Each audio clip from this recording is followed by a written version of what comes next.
Assalamualaikum warahmatullahi wabarakatuh. Kembali lagi di channel saya Miftah Alsa, di mana channel ini berusaha memetik hikmah dari satu perkara, dari satu berita, dari satu kejadian, dari satu video, dari satu meme atau apapun itu.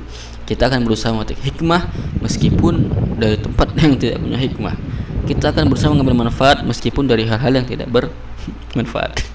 Nah, kali ini kita akan mengambil hikmah dari kebijakan Kang Deddy Mulyadi terkait penyediaan study tour dan juga penggusuran tanah di bantaran kali. Kita sering banget didengar cerita tentang anak-anak yang ikutan study tour, ya, berangkat dari sekolah, jalan-jalan, katanya buat belajar sih. Tapi yang lebih penting dari itu adalah tujuan dari kegiatan itu. Apakah beneran memberi maslahah atau kebermanfaatan, atau justru malah mafsadah atau kerusakan? Misalnya study tour yang malah bikin anak-anak jadi lupa diri atau malah boros anggaran sekolah, kan lebih baik dipakai buat sesuatu yang lebih urgen, ya kan?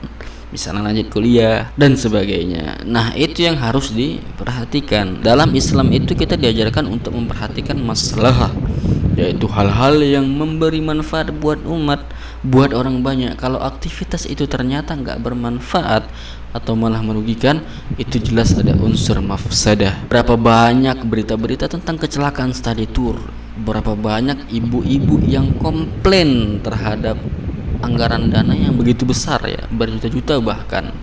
Maka ini adalah langkah terbaik yang diambil oleh Kang Deddy Mulyadi. Nah, hal yang sama juga terjadi dalam masalah rumah yang digusur. Ada ya, kamu bilang kenapa rumahnya digusur, itu kan hak mereka, mana keadilan? Nah, gini, coba kita pikir lagi. Rumah itu kan di bantaran kali, tanah itu milik negara, dan bisa bahaya buat banyak orang kalau terus dipertahankan. Jadi Kang Deddy Mulyadi itu udah mikir kalau nggak digusur nanti banjir. Ya, saya sebagai korban banjir di Bekasi, ya serius bro, capek banget bersihkannya. Tuh di wilayah kami tuh 7 hari baru kelar semua itu. Makanya makin banyak yang kena dampaknya, itu dialah yang disebut dengan mafsadah atau kerusakan yang lebih besar buat masyarakat.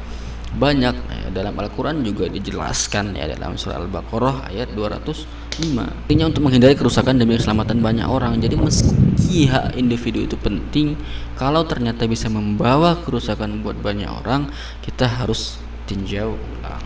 Jangan lupa solusi itu harus ada, nggak bisa cuma gusur tanpa mempertimbangkan hak orang yang kena. Dan saya lihat Kang Deddy Mulyadi ini telah membuat solusi yang sudah sangat bagus gitu, dimana dia akan memberikan 10 juta untuk keluarga, untuk orang-orang yang rumahnya digusur. Sedangkan 10 juta ini bisa lah kontrak setahun gitu. Maka kebijakan ini sebenarnya memberikan maslahah kepada banyak orang, juga tidak meninggalkan hak individu warga yang digusur tadi. Untuk teman-teman semua, nggak cuma untuk sales pinjol ini, kalian harus pahami, ketika kita hendak speak up, maka pelajari dulu apa yang hendak kita bicarakan.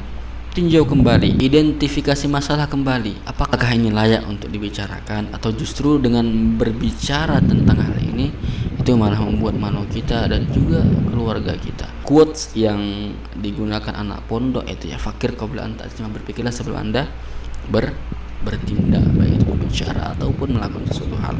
Itulah setidaknya manfaat yang bisa kita petik atau hikmah yang bisa kita petik dari kejadian ini. Follow untuk mendapatkan hikmah bersama.